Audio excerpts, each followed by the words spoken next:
This is WaXed. Well, holla, you surfers, you goddamn nerds. I'm just kidding. We're all part of the tribe. How are the breaks looking? Got some lefts, some rights, some green rooms, A-frames. A weekly surf talk radio show. Hopefully when you go out there, you'll find your green card and surf on the home. Poser. With your hosts, Cyrus Saatsaz. All I need are some tasty waves, cool buzz, and I'm fine. Omar Etcheverry. Locals only, you grommet. Stay off my beach! And Natalie Rose with the news and weekend surf report. Surfing is out of this world. You just can't imagine the thrill of shooting the curl. It positively surpasses every living emotion I've ever had. On ESPN 1700. Yeah, good morning, San Diego, and the rest of Southern California who gets the show. This is WaXed Surf Talk Radio. I am one of your hosts, Cyrus Saatsaz. Omar Etcheverry should be joining us very shortly if he's not here already. O-Dog, you in the house? What up? Yeah, how you doing, brother? The holiday week has just begun. It's absolutely chaos everywhere, and the sun is starting to come out up here in Santa Cruz, NorCal. Nice. Dude, your cell phone reception, by the way, sucks right now. Good. Yeah, like you're cutting out. Are you in a bad spot? Not anymore, hopefully. Okay, there we go. Nice. So you're saying it's the weather's nice up in Northern California, and people up there can listen to the show, by the way, by going to ESPN radio1700.com. That's where we stream. So you're saying the weather's good? Yeah, the weather is insane. Too bad there's a million people everywhere. Labor Day weekend, gotta love it. The weather here in all of Southern California is disgusting. It's like humid, it's hot. Oh, dude, I mean, the only respite is going to be the beach. Let's go to the beach, bro. Let's grab all the kids. Let's leave the Inland Empire and go to the beach. So it's going to be chaos at the beach. So I'm sure the surfboard will have some meaning to it more than usual. But nice. So the weather is just beautiful up there, right? And just disgusting down here. Oh, yeah, exactly. Well, you're going to have the Niners just all over the beach. Oh, dude, your cell phone still sucks. Are you at home? No, I am. Hold on. Okay. Omar, where you at? Yeah, you just cut out again, dude. Maybe we just hang up and call again. I don't know. Yeah, let's do that. We'll get Omar back in a second. It's all right. We have a great show today, by the way. For the first time since this show was reincarnated as WaXed here on ESPN 1700, we're going to have our first repeat guest. And it's a great guest to have. Natalie Rose has taken over all the booking duties for this program. She is, in addition to executive producer, co-host, and booker. And we're going to have big wave surfer, Guinness Book of World Record holder, Shawn Dollar on the program. The man, when we had him on, it's about 5 months ago when the show first started. And when Dollar was a guest of the program, he didn't know at the time that the Guinness Book of World Records had given him the mark for the biggest wave ever paddled into. O-Dog, are you there again? Hope so. Can you hear me? Yeah. I was just talking about our next guest, which is our first repeat guest of this program, Shawn Dollar. We're going to have him on in just a minute. And how the last time we had him on, he wasn't aware that he had broken the world record for the biggest wave paddled into, so we're going to talk about that a bunch. Oh, nice. He's coming to my barbecue later today. Oh, there you go. Yeah, and funny thing, Shawn Dollar's in Santa Cruz where Omar is, and you guys are neighbors and your kids play together. So that's going to be our guest. Let's take a quick break and get to this surf report. We'll be right back. This is WaXed on ESPN 1700.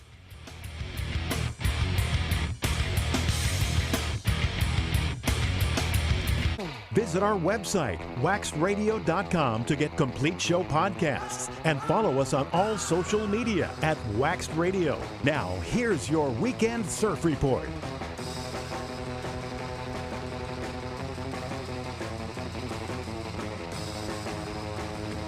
Yeah, we have your weekend surf report. Omar, are you still in the house?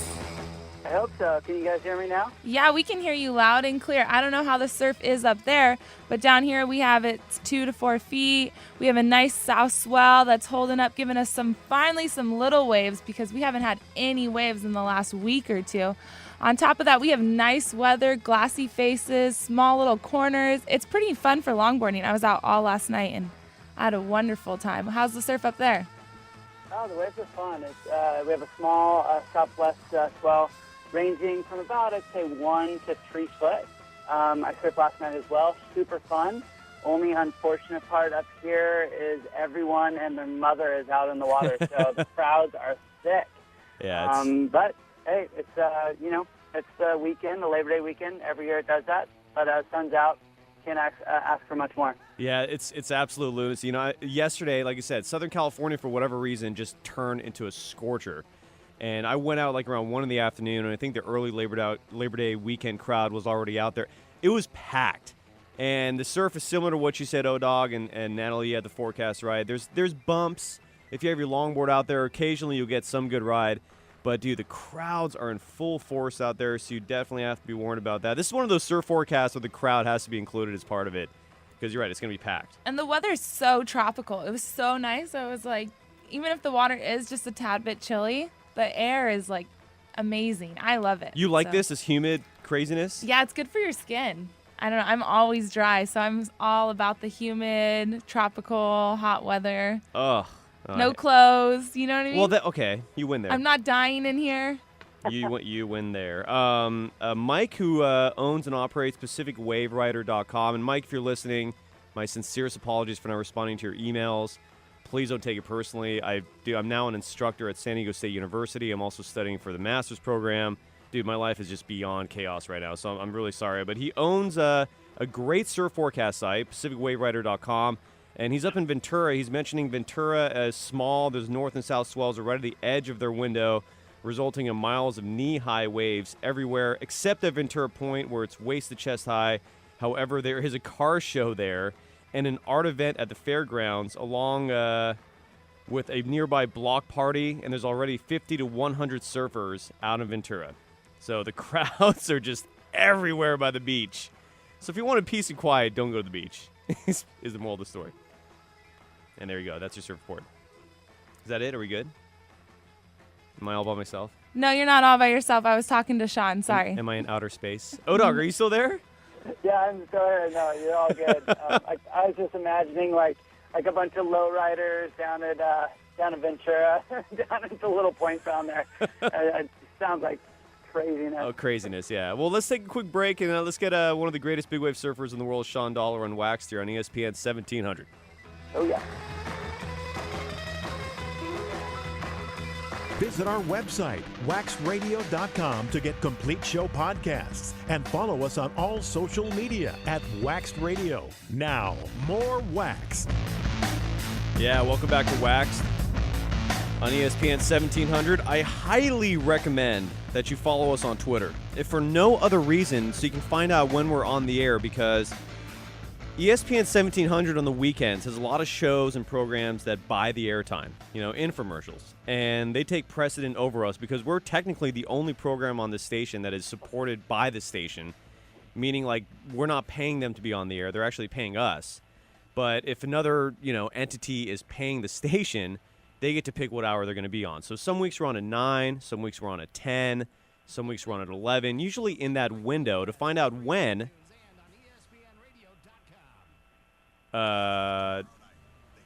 Natalie, potted up ESPN Radio. No, I didn't touch anything. Why am I hearing that in my ear? I don't know, but I didn't touch anything, I swear. The pot that says "sat" on it? No, it wasn't me, I swear. Well, it's gone now, so whatever. But real quick, if you follow us on Twitter, you'll know like when we're on, because like I said, we move around sometimes. At the moment, we're on from 10 to 11, so if you haven't heard us on this time slot before, we welcome you. And we'd love to welcome our next guest. He was actually the debut guest of this show. Our first show since Omar and I reincarnated this program is WaXed here in Southern California. It was an absolute pleasure to have him on the show, and we're beyond excited to have him on again. One of the greatest big wave surfers in the world, Shawn Dollar. Shawn, welcome back. How you doing, man? Hey, good morning, guys. How's it going? Thanks for having me on. Yeah, pleasure's all ours. What are you up to? Yeah, how's it going, Omar? Good. I can't wait to see you guys at the barbecue later. Yeah, I'm looking forward to it. Well, family time coming up. I know, right? 18 kids and 30 or so people. It should be fun. Yeah. Shawn, what have you? We had you on about 5 months ago. What have you been doing since then, man? I mean, I haven't noticed a lot of big waves going down. So, when there's a lull like this, what are you up to? Well, I'm the reef sandal rep in Northern California, and it's sandal season. So yes. I've been extremely busy, and it's actually works out well. Big wave season is in the winter. I'm not selling as much sandals, so I can surf and kind of focus on that. And then summertime, oh man, it's just all I do is work. The timing seems to work out for you then. Yeah, It does. It's a good balance. That's awesome.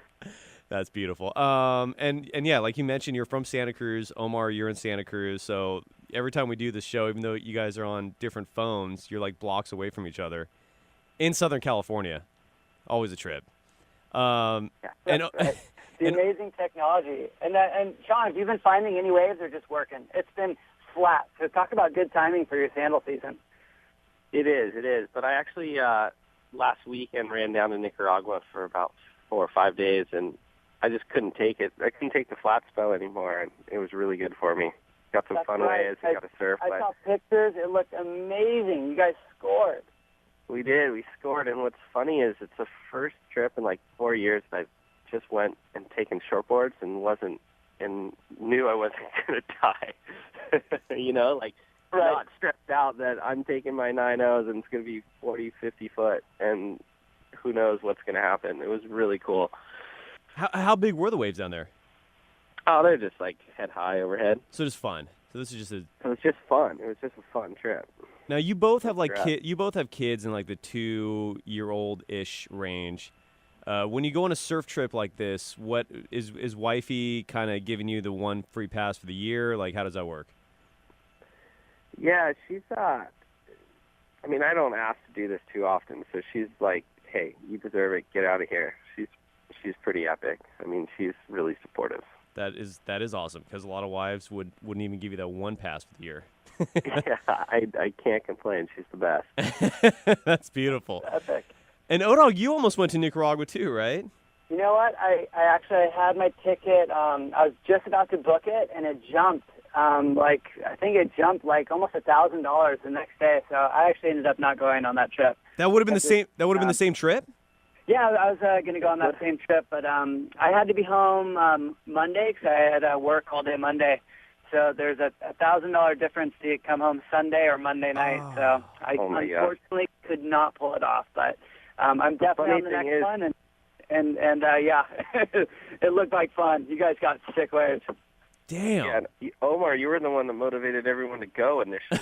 So. I was actually the one who organized it. And then Trevor, our good friend Trevor, the real estate dealer, he started getting everyone just riled up, and then I ended up not going. But it worked out really well for me because my last couple weeks of work were just chaos. So I was actually, it was meant to be. But my wife was really cool about it. As your wife too, Shawn, I think it's nice to get away. You come back a better husband, better dad. Yes. Yeah, the wise wife will realize that, you know, a good mental health check is necessary. Now the crazy wife will be like, "No, you're my slave. You're not doing anything." So congrats on that. That's great. You know, Shawn, and we have Shawn Dollar, a big wave charger here on WaXed, one of the greatest big wave surfers in the world, and there's no disputing that. The last time we had you on the show, you had just completed that amazing surf trip to Cortes Bank. I think that actually occurred back in December, maybe January, where at the time no one knew the exact measurement for your wave, and that's kind of become sort of like the trend for big wave surfing these days. Is you capture this amazingly monstrous wave, no one will give you an actual measurement. Then the Billabong XXL Awards comes up, and you find out that evening what the measurement is. And in this case, you broke a world record. Explain that whole situation. Like, what happened? Yeah, it's gosh, there's so much anticipation. Like, 'cause on that one, it was really hard doing the interviews and other interviews I've done with other people, like before the XXL, because I was pretty sure that it was a world record and had an idea on the size, but you can't, like, I mean, we've seen it with other big wave surfers. There's one in particular that won't say a name, but this went around saying how big his waves are. And, yes, I know. You know, yeah, it doesn't really look too good. You know, it's part of the code of big wave surfing is just let it come out through proper sources, and the proper sources are the XXL. So, you know, it's like, but I gotta say, like, I'm even at the XXL sitting there, and they're, you know, about to announce the winners, and I really don't know if I'm gonna win. Like, I'm just like, is this actually gonna happen? So, It was pretty darn exciting. I mean, I had no idea.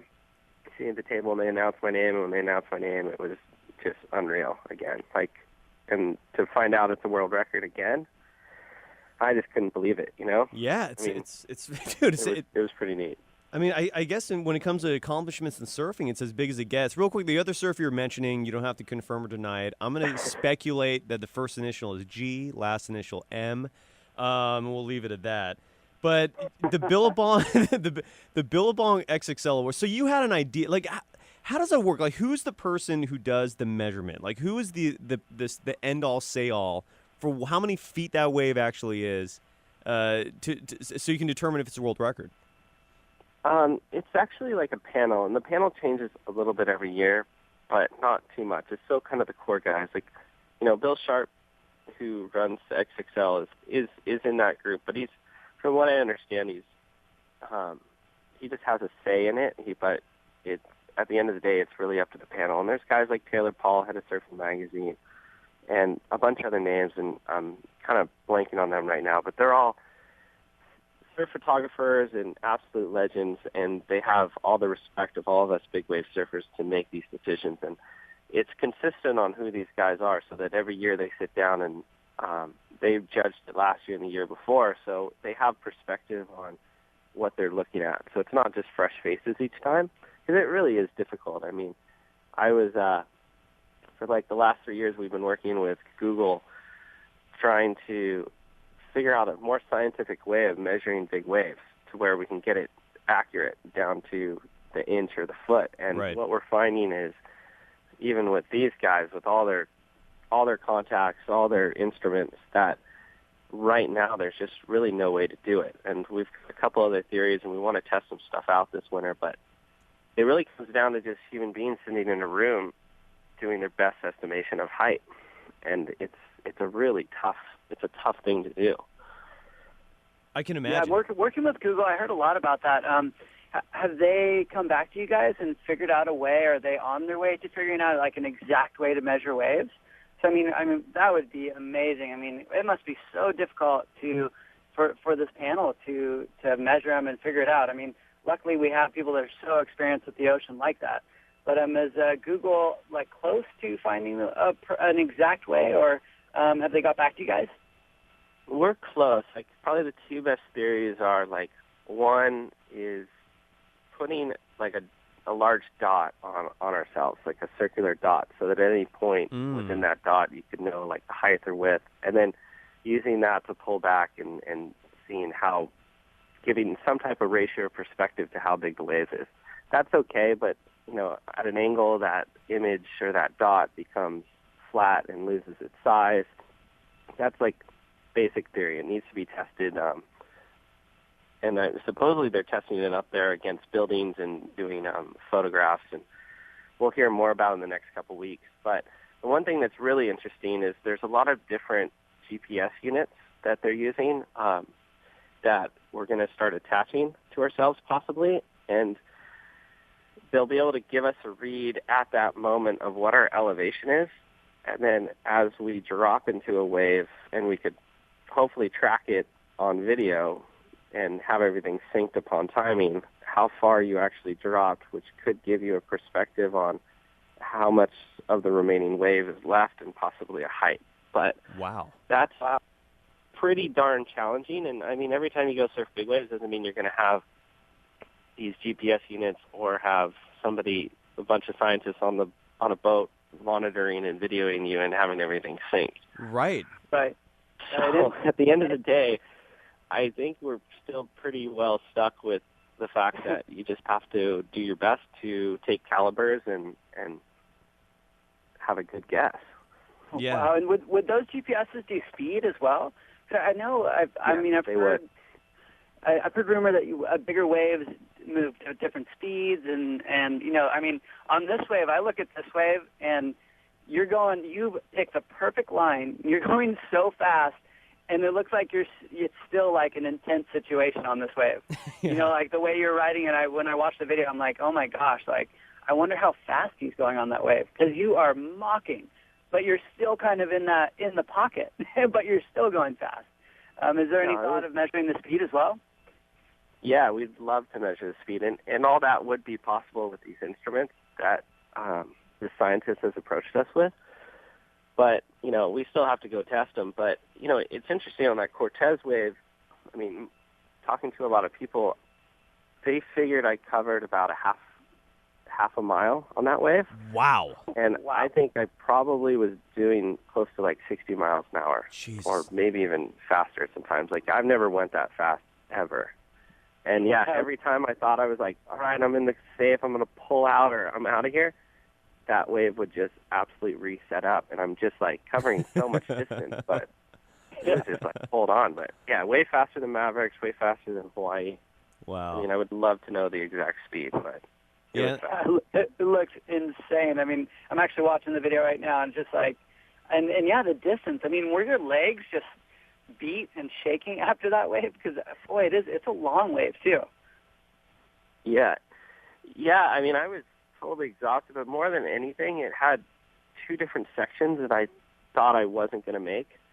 And it was just more like scared to death. I mean, it was like, basically like kind of life or death on that wave, right? You're just like, I have to make it. I have to make this wave. And then you think, you're like, okay, I got it. I'm going to make this section. Okay, I made it. Whew, like full on relief, like, yeah, total relief. And then as soon as that moment happened, you'd lock into another section and you're like, oh no, here we go again. Like, and then that's where that, like, I almost kind of got barreled on the thing and I had to go through that section and it was like, oh my God, I made that. Oh my gosh, like such a sigh of relief. Here we go. And I'm still just like hauling butt. And then I go into another third section that it was like, am I going to make this one? And I actually didn't make that third section. So it was just like, I don't know. It's just it's the most interesting wave I've ever surfed because usually it's a drop and you're done, or it's a drop in a section. It was just like that thing just kept throwing things at me. And each section was so technical and stressful. I can imagine. We're joined by Shawn Dollar here on WaXed. He was just describing his world record wave, 61 feet that he paddled into at Cortes Bank, I believe back in December, that he was fairly recently recognized for in terms of breaking the world record, and you are the world record holder. And you talked about the speed last time we had you on, just how quickly it felt to you, and I can imagine. I mean, when you have a crevice of water that big, that's just pushing you down, like you're going down a mountain essentially, and not to mention the mountain is moving in this case. I can imagine the speed it's generating. Going back to trying to figure out an accurate measurement for these waves, I'm sure and I'm sure one of the biggest obstacles, of course, is the fact that this stuff happens so last minute. You can't plan a trip like this weeks or months ahead of time and get scientists and all the instruments ready. It's on a 24, 48-hour notice usually, maybe a little more if you're lucky. But then you also need, like, in this case, like your photographer is a vital part of this as well, because without the photo, you don't have a measurement. When the photographer is taking this photo, or in this case, and I don't know who it is, and I apologize, you'll have to tell us who the photographer was in this case. Is his finger just snapped on that button, and he's got like 1,000 frames of you going down this wave on every part of it, or was it just one random shot that he kind of scored? Yeah, the photograph you're probably looking at is by Frank Giardi, Mavericks photographer that was out there. He was the one that ended up winning the XXL for the biggest paddle, and it's the forward perspective. So those guys on that set in particular, they were all kind of in harm's way on that wave. It was so big and swung so wide. And from being out there too on the jet ski, I know that those guys just basically have their finger on the trigger and are just letting it go, and the other hand is trying to steer a jet ski out of the way. So they're just like, they're not really necessarily like pointing at the wave and like focusing. They're kind of just trying to run for their lives and shoot off frames while they're doing it. So it's extremely difficult for them out there, and I'm just so stoked that they actually got the shot, because otherwise it would just be, Shawn just caught this big wave. We have no idea how big it was. Exactly. Well, that was kind of cool. You know what I mean? Like, exactly. It's all photographic evidence at that point. It's the only way to document it. And was there more than one photographer, or were multiple photographers shooting this, and that one just happened to be the best angle? There's a lot of photographers out there, which is pretty neat, and a lot of videographers. So there's a bunch of different angles, and that's what really helped for the XXL, is that there was actually like a plane shot. There was from a photographer rented a plane and happened to fly over and have a forward perspective Wow. of that, Who of was me dropping in, which is pretty amazing. Then there was at least 2 to 3 other photographers on jet skis, Uh-huh.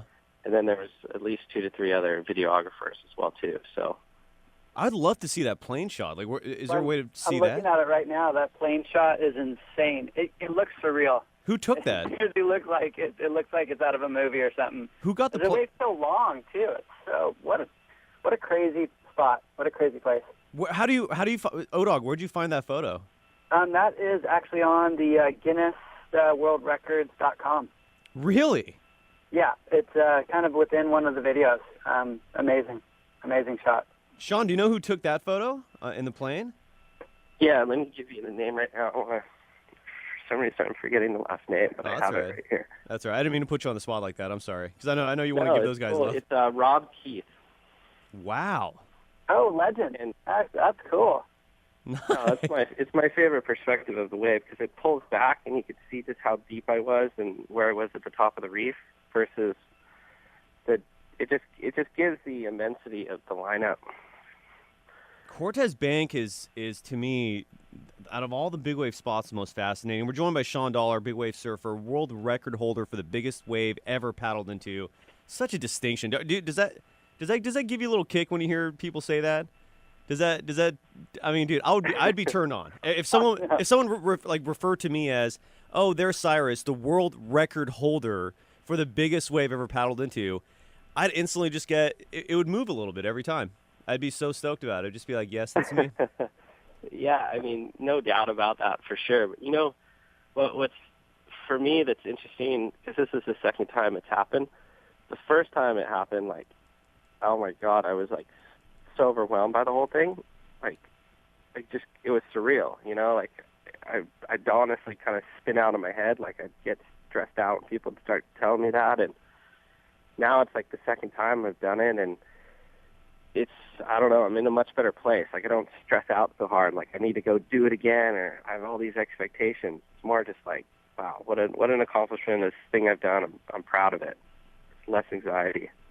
But it's crazy, man. I don't know. I go around, and how many other people have world records for crazy stuff like this? Exactly, you know? exactly. So it definitely sets you apart from everybody else. It's a trip. And you're right. And I forgot about that. This is actually the second time you set the record, right? The first time was at Mavericks, if I'm not mistaken. Yeah. And then Shane Dorian took it over for a bit, and then now you got a leg up on Shane. So Shane's going to try to top you eventually, right? Shane's for sure going to try to top me. Right? He'll probably do it too. I told him backstage at XXL, like, okay, Shane, here we go. Your turn. That's epic. And I mean, do you think there are bigger waves out there? I mean, you guys are constantly searching. I mean, do you think Cortes could offer a bigger wave? Do you think Jaws could offer a bigger wave? I mean, from your opinion, where is this 62-foot wave, if it exists even? Yeah, they're definitely out there. Like, one, I think the biggest waves in the world ever surfed will be Cortes. I mean, we were out there it was a big swell, but it was an average swell. If we were out there on just an absolutely massive swell, there's 100-foot waves out there.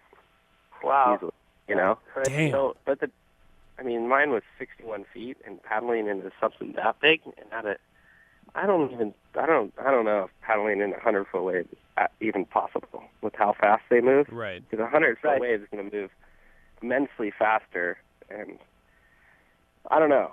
But, yeah, it's possible. For sure it's possible. And then Jaws, I think so for sure, because those tow guys have all towed into like 65, 70-foot waves out of Jaws. So it's just a matter of time that somebody paddles into one of those, too. So there's no way my record's going to last that long. I think there's too many good surfers, and there's opportunity out there.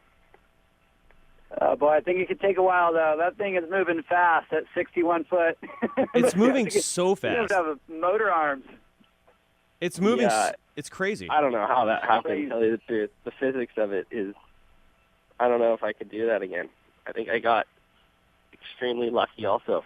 I mean, I got a full chip shot. Like, that wave loaded up like a little block behind me and gave me just that little bit of push that I needed at just the right time. And I mean, I saw that and I put myself in that place, but at the end of the day, it's kind of like all the stars aligned, you know? Yeah, and if you Google online, like Shawn Dollar Guinness, I think that's all you really have to do. And the first or second link goes to your video, which has all these different angles of the wave, and you're kind of recapping what happened. I think the video is through the Billabong XXL Awards YouTube page. It's incredible. I mean, real quick, like when you're training to surf big waves, I'm guessing you're training primarily to keep your paddle strength going top speed, because it can't be easy to paddle into a wave that big. You have to be going fast just to get into it. I mean, is that fair to say that that's what you're primarily training, is your every muscle that pertains to paddling? You know, or you that's don't train. Kind of the perspective, Yeah. for sure. I mean, at the end of the day, like if you're a big wave surfer and you want to catch big waves, you have to be a fast sprinter. You have to be extremely fast. It's not about how far can you paddle, it's about how fast in a short distance. Right. But when I train for big wave surfing, I don't train for necessarily catching the waves. I train for the wipeouts, and because that's where really big wave surfers need to survive, and that's what's the hardest part on the body, because you're not going to surf big waves and not eat crap and be in serious trouble. So, you know, it's pretty gnarly. Like, I don't know, I go to the gym and really kind of take myself past exhaustion just so that I can recreate those situations of being in trouble out there. Absolutely. I love hearing all these stories about big wave surfing. We have Shawn Dollar here on WaXed. Natalie Rose does this segment with a lot of her guests. It's a Q&A. It's unique questions. I forgot what she calls the segment, but it's got music. It's produced. Natalie, fire away. Okay, Shawn, we want to get to know you on a different level. So we have a couple questions to ask you. We know you're in love with your wife, but who is your celebrity crush? Oh, no. I was not ready for this question. I'm sure she's not listening, and we will not tell her. I really, I don't have an answer for that one. I'm taking the fifth. Oh, come on now. You can give us your top three. I'm taking the fifth. I'm not answering that question. Okay, we'll come back to it. Maybe you'll change your mind at the end. Okay, if you were not selling sandals or were not a pro surfer, what would you be doing? Gosh, that's another good question. I don't know. I think I'd probably be selling real estate, or maybe even just bagging groceries and just taking it easy. Either of those sound two different personalities, but You wouldn't be like a rock star? I don't think so. I'm terrible at music. Come on now, you can do it all. No, I can't. I can't play music. I'm terrible. Okay. All right. Now, if you were a rock star or a rapper or in a band, what would the name of your band or your, I guess, rapper name be? To tell you the truth, I always tease my wife and my friends that if I was in a band, it would be a boy band, because they're terrible and I'm terrible at music. But all you got to do is stand up there and just kind of like wink and point, and I think that would probably be my angle. You know what's crazy? I don't think it's that easy, and the reason why I say that is because the biggest part of being in a boy band is knowing how to dance, because they're sitting up there dancing and synchronizing with each other. I don't think it's that easy. I don't know. You're right. I don't know either, man. I train a lot. Yeah. I think your name would have to... geez, for a rapper, I mean, come on, that would be perfect. Yeah, you could be called like Dollar Dollar Bill, y'all, because your last name. Yeah, I'd have a one hit all about my last name, and then I'd be a failure after that. It is a great name. You really do have a solid name, dude. It's awesome. Shawn Dollar. I like it. Okay, another question. If you were stranded on an island, who is the one person you would want to be stranded with? Honestly, it would be my wife. She's my best friend, and I love spending time with her. Good answer. So. How about, let's say, someone other than your wife? Yeah. If you couldn't choose your wife. Other than my wife, Well, this may Don't sound say funny, Omar's but name too honestly, quickly. Probably like Shane Dorian, tell you the truth. I think because he's a badass with hunt. I'm assuming there's waves on there, and we'd probably have fun, you know? He is a badass hunter. You're right. When Omar and I interviewed him a while ago, and he was like, he just came back from like some boar hunting trip. We're using crossbows. It was crazy. I'll cook. He can hunt. Perfect. I love it. Natalie, any more? I have one more. Okay, Beautiful. as you know, cats can be used as exotic names, correct? So, I want to know, would you rather be called a sex kitten or a pussycat? Wow. Hey now. A sex kitten, or what was the other one? Pussycat. Sex kitten for sure. Yeah, Hey absolutely. now. Absolutely. Hey now. Hey now. And we have one more because you didn't answer it. Who would be your celebrity crush? Oh, no. Your wife? Jessica Alba. There you go. Hey. That's a winner, dude. You cannot go wrong with that answer. You Ding, ding, cannot. ding. That's good. That is an absolute winner, Shawn. Thank you so much for answering those questions, dude. You know, last time we had you on, like, it's baffling to me that you don't have like a full-time apparel sponsor. But then at the same time, you look at the surf industry in general, and it's just in shambles in so many regards, right? So I can understand at this point why you don't have it yet, but you're so deserving of one, and I still think you're gonna get one soon. But in the meantime, Thank you. Oh, you're welcome. It's just, dude, it's being genuine, man. It's the truth. I mean, you hold the world record for the biggest wave paddled into. You should be sponsored by someone. It's crazy to me. But you are but you sell reef sandals, so that's how you're making your money for the most part. But you do have other sponsors as well. Who else is taking care of you? Yeah, I want to say definitely thank you to Von Zipper. They've been sponsoring me since I was a little grommet. And, Reef does take good care of me, you know? Nice. I love working for them, so I got to say thank you to them. And JS Surfboards for all the boards I ride and broke those world records on were JS, so thank you. There you go. And does Reef ever ask you to come judge their bikini contest? No, I'm so disappointed. I'm going to bring that up next time I'm down there. That's messed up. That is. You're their number one guy. That would be great. That would be. Shawn, dude, thank you so much, brother. It was a pleasure to have you on again, and best of luck, dude. Winter's just around the corner, and I know there's gonna be some more big waves, and I'm sure every fan of surfing is really excited to see what you're gonna do next. So, congrats on the world record, and looking forward to what you're gonna do this winter. Right on. Well, thanks, guys. Always a pleasure being on here and talking to you. Thanks, brother. Likewise. And that's Shawn. thanks, And that's Shawn Dollar, and we'll get some news next. This is WaXed on ESPN 1700.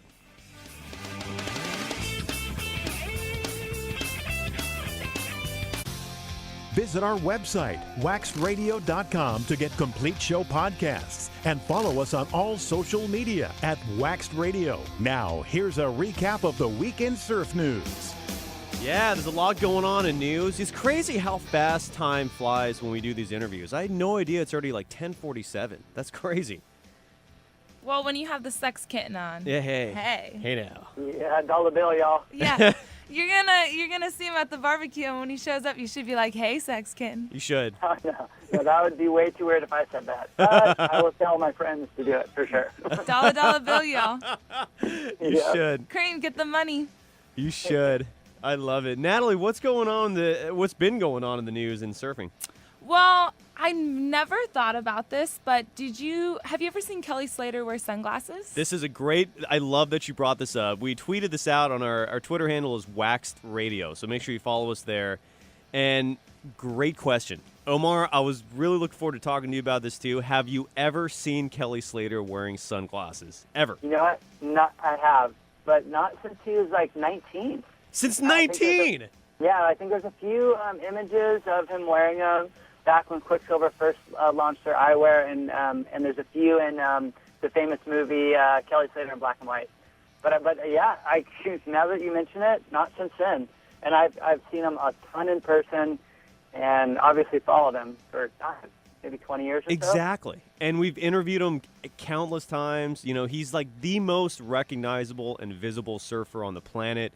You know, half of these surf contests on the ACP World Tour are in the brightest places on the planet, right near the equator where it's extremely bright, sun is blaring, and he'll wear hats But he won't wear sunglasses. Oh, and here's another weird one. Excluding that new sunscreen that literally just came out about a year ago, he never wore sunscreen. What? Never. No, yeah, him and I actually got in an argument about it in Tavarua. It's hilarious. It's kind of crazy because he doesn't look old. Down, and I was putting on sunscreen, and he looks at me, and he's like, how many chemicals are in that, and how bad that is for you. And I'm like, what, you don't wear sunscreen, Kelly? He's all, no, I haven't worn it for years. He's like, I believe, your skin absorbs the chemicals and it's extremely bad for you. And went on and on and on. And I look at him, I'm like, dude, look at me. Okay, what's the answer for me then, Kelly? And he's like, well, you're screwed. And I'm like, yeah. I'm like, I am literally the whitest surfer probably on the planet. I'm like, dude, if I either die and turn into a blister or put sunscreen on, I wonder where I'm going, Kelly. He was just laughing at me. Well, one of the interviews we did with him, and that interview was published in my book, Dog Wild and Bored, which is available on Amazon.com. Kelly revealed that he was 1/8 Syrian. And I wonder if that has something to do with him being able to handle the sun a little more. But dude, what sunscreen is he wearing now? Do you know? I forgot. Is someone a well-known doctor that lives next to his place down in Santa Barbara came out with it, and he actually endorsed it a little bit, which is very interesting. But it's an all-natural sunscreen. I totally don't know the name. But I'm sure if you Google Kelly Slater endorses sunscreen, there's a little video clip of him talking about it with the doctor. That's fascinating. He's an incredible health nut. I mean, when it comes to diet, when it comes to anything, he's on it. He'll always, he'll only endorse things that are 100% organic. He's super anti-Monsanto. But yeah, the sunscreen thing's a trip because, dude, he's aging incredibly well. And yet here he is, in this, the most strongest place in the world where the sun is blaring, and he's not wearing sunscreen. But the sunglasses thing, what do you think? What's the logic behind it? Why won't he wear shades? I have no idea. And Nat Rose, have you heard? I have no clue, no idea. No, but that is very interesting. I was wondering because I don't remember what it's called, but you know that stuff that grows in the corner of your eyes? It's like you can get your eyes burnt, and it's like a yellow thing, and it grows to like your eyeball. Tritium. Yeah. Tritium. What is it? It's called a tritium. I'm probably totally mangling the word, but it's something like that. What is that? And it's basically, it starts like if you look at someone's eyes next time, and mostly I'm in the sun. I grew up in the sun growing up, so a lot of my friends are, and you see if you don't wear sunglasses, what happens is your eyes get burnt, and there's this like yellow thing that starts like in the corner of your eyes, like closer to your nose area, and it grows like towards your eyeball. I don't know if it can start on the outer side. I don't really know too much about it. That is disgusting. How do you get rid of that? I think you have to go to the doctor. Oh. Yeah, you can have them removed with LASIK. And they say it doesn't, affect you that much, but it literally hurts to blink because they swell. Ew. And as your eyelid goes over it, it hurts. I had one friend that had his removed, and then I have another friend that is actually going to, I think this week, go to the doctor to see about getting his removed. It's Kieran Horn. His are extremely bad. Oh my god, dude! We have to get Kelly Slater on soon, just for this reason alone. I know. Or at the very least, Natalie, maybe you and I can trek up to Trestles when they have the contest there, and nail him down in the post-heat interview area. Yeah, and check out his eyes. Well, no, and ask him and just find out. Just be like, hey, Kelly, quick question. Why don't you ever wear sunglasses? But, I don't know. Maybe he doesn't wear them. Maybe he hasn't found the right pair. Yeah, I'm sure that's Maybe it's a style question. I'm sure that's why. Wow. Kelly Slater and sunglasses. All right. Well, this is to be continued. This is a story that we're going to investigate. We'll get to the bottom of it. What else is going on? All right. Well, we're going to go up to Omar's area in Santa Cruz. And there was a surf instructor in Santa Cruz named, and Omar, you can correct me, it's Dylan David Duren.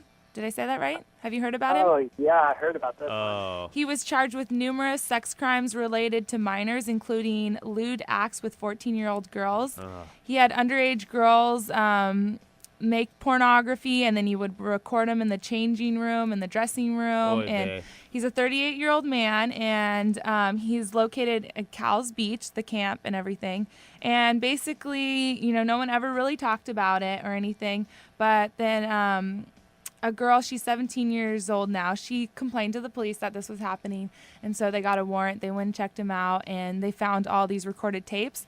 So now Dylan is going to face 10 years in prison, and he's being forced to register as a sex offender. That's it? Just 10 years? Yes. He should go to jail for life. Omar, what's the name of the surf school that he owned and operated?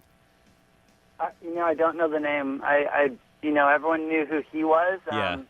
I actually sold him surfboards once when I worked at Surf Tech, and I never got a good vibe from this guy. Creepy. I mean, out of all honesty, he's weird. Yeah. I mean, he kind of came out of nowhere, and started a surf school.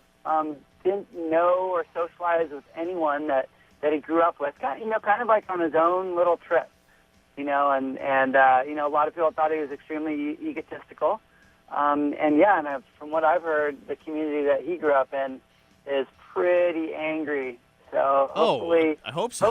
Hopefully he makes it. Let's put it this way: hopefully he makes it to a jail that doesn't have some of the notorious West Side surfers in that jail. He's not going to have a good time. They've already kind of mentioned that loosely in the community. Well, you know what they say about. They're pretty angry because this is like relatives and relatives of relatives that it's just a horrible story. Well, you know what they say, how like the worst type of the worst crime you can be convicted of before being sentenced to prison is anything related to children and acts like this, because even it's so heinous that even prisoners in jail are not okay with it. That's the one populace in a prison that is a target. Because it's just so vile to go after children that hopefully he's going to get. Hopefully karma will get him. And you know where I'm going with that when he's in jail. What he did to these girls hopefully will happen back to him in prison, and it should. And I think the school was called Santa Cruz Surf School. I think that was the name of the school that he was an instructor at, where he had surf camps year after year. The most disgusting part of the story is, I don't know if the page is still up, but he had a Yelp page, right? Like one of these customer review pages of Santa Cruz Surf School. And Natalie, I don't know if you have the name of the business in front of you, but I think that's what it's called. It's Santa Cruz Surf School. And until the story broke out, he had like all these great reviews, and the reviews were from like parents saying, "Oh my God, my children loved him, and they had a great time. My little girl kind of knows how to surf now." Dude, it is so revolting to read these things now that we know who this guy really is. Dude, what a sad story. Yeah. It's just sad too, because like he starts ruining it too for so many other like surf schools and everything. Because now there's like, it's just like in school, or like even I work with like a summer day camp and stuff. Yeah. And it's just like there's so many things, like the kids are like, "Oh, we love you, we want to give you a hug" and stuff, and you're like, "No, like pound it," because there's so. People get so happy because someone ruins it for everyone, and you just can't even be like cool with the kids, and it's just sad. It's so sad. It is sad. Well, what's even sadder is that 10 years is not enough. How is 10 years justice? He'll probably get out early. Yeah, too. exactly. Dude, that's crazy. How is it only 10 years? That is a huge flaw in our justice system. A guy like this should be sent for life to prison. Oh, that's crazy. So, O-Dog, so this guy was just like a creeper in general, and finally he got exposed. Unfortunately, he got exposed for all the wrong reasons. Yeah, that's my take on it. I mean, he definitely wasn't part of the crew. Yeah. 'Cause there's some really famous surf instructors that are very well respected. Richard Schmidt's probably the most famous one, and then Ed Guzman is probably one of the most famous instructors as well. Right. Both big wave surfers, and actually. Richard Schmidt was in the top 16 of the ASP, I believe in the 80s or 90s. I can't remember. Yeah, he was. You're right. Richard Schmidt he's considered one of the greatest surfers ever. Yep. So his surf school is highly reputable. Let's end on a slightly better note. Any other news going on in surfing this past week? Yeah. Sir Paul McCartney goes to a Tom Curren show. So, legendary surfer Tom Curren, he goes around and does, all these personal, intimate venues where he plays. And he was in New York recently, and Paul McCartney sat down, listened to, his whole performance, and then afterwards they were chatting it up backstage, and I thought that was pretty wild to have Paul McCartney sitting in your audience. Like, I would be so nervous. I'd be tripping out. Pretty crazy. Yeah, pretty crazy. The Beatles are hanging out, listening to you. I mean, you grew up listening to the Beatles. I think it says something about just how respected Tom Curren is, too. Now, the venue, where Tom Curren was playing this evening, or that evening, I'm sorry, I believe was somewhere near Montauk, over on the far east end of Long Island. Correct. A pretty big surf scene there. O-Dog, you've been out there before, right? Is Omar still there? Yeah, he's still on. Are you still there? Oh, yeah, we Hey hear now. you. There you go. I mean, yeah, that's a big surf area, and Tom Curren. Oh, your cell phone is completely letting you down, dude. Omar, you don't have Verizon, do you? O-Dog, Are you there? there? Yeah, now you're back. You cut out there for like 10 I seconds. didn't even move. Oh my gosh. Who is your cell phone carrier? Who do you go through? AT&T. There you go. That's your problem right there, dude. I know. Anyways, yeah, Tom Curren is an amazing musician, and yeah, it's a big surf scene out there. Yeah, and apparently, so Paul McCartney was there. I think Jimmy Buffett was there too. But yeah, this great photo. Tom Curren, I think, posted it on his Facebook page originally, and it's Paul McCartney. Paul McCartney looks blazed, by the way. It's awesome, and they're just kind of hugging it out and chatting. Yeah, dude. I mean, seriously. I mean, that's as much respect as you can ever possibly get as a musician to have Paul McCartney coming to your show. That is all time. That's insane. It really is, man. And yeah, Tom Curren, he's, obviously he's known for his surfing skills. He's one of the very few surfers Kelly Slater always mentions when people ask him who he looks up to and who he emulates as a surfer. But as a musician, he's talented, I mean, he goes around, he's been touring for years. He has albums, and in this case, Sir Paul McCartney giving Tom Curren some mad respect. Gotta love that. He's giving him love. All you need is love. There you go. Hey now. That's beautiful. Nice. And I guess that does it. Well, this special thanks to Shawn Dollar again. Thank you for coming on the show, and it was congrats again on setting the world record for a second time for this biggest wave ever paddled into. Shawn Dollar broke that record at Cortes Bank in December, 61 feet. Unreal. And Omar, you're having a barbecue today. My apologies for not responding to your Evite, by the way. Have fun, though. Should be a blast. I love a blast. DJ booth will be set up in about a half hour, hot dog stand, and yeah, should be a blast. What other big-name Santa Cruz surfers are going to be there besides Shawn Dollar? I'm guessing Kieran Horn. Yeah, Kieran Horn. I think Adam Rapogel might stop by. Homer Hennard. Those would be, the big names. There, Homer Hennard, dude. People who don't know who Homer Hennard is, absolute legend. The man needs to get back in the spotlight. He's kind of been underground for a little while there. And real quick, by the way, the other half of the Etch brothers, your brother Aaron Etcheverry, what's he doing now? He posted something. You two used to be a great DJ act. You hit up a ton of clubs. And your brother posted something saying he's got some new venture going on. Do you know what it is? Yeah. He just got a job at UC Davis. So really? He is the head of the English department web. So yeah, and UC Davis is massive. So he's excited about that. And it's a state job, which is great for him and his family. Is he teaching, or is it going to be more like IT stuff? Yeah, I use IT. Oh, beautiful. Dude, congrats. Well, tell him that. Congratulations. I'll talk to him soon as well. But that's great news, man. And have fun at your barbecue. And to all the listeners out there, have a great and safe Labor Day weekend. Enjoy the beach. I know you're all going to go to the beach, bro. Let's go to the beach. And I'm sure you guys all have a lot of fun. We'll be back next week. Visit us on our website, waxedradio.com. We podcast all our shows. Follow us on Twitter at WaXed Radio. We'll be back next Saturday at 10 a.m. This is WaXed on ESPN 1700. Oh, yeah. Dollar bill, y'all. Good. That is it for us today, and we will leave you with a... I can't do it. No. We'll do it live. Do it live. And thing sucks.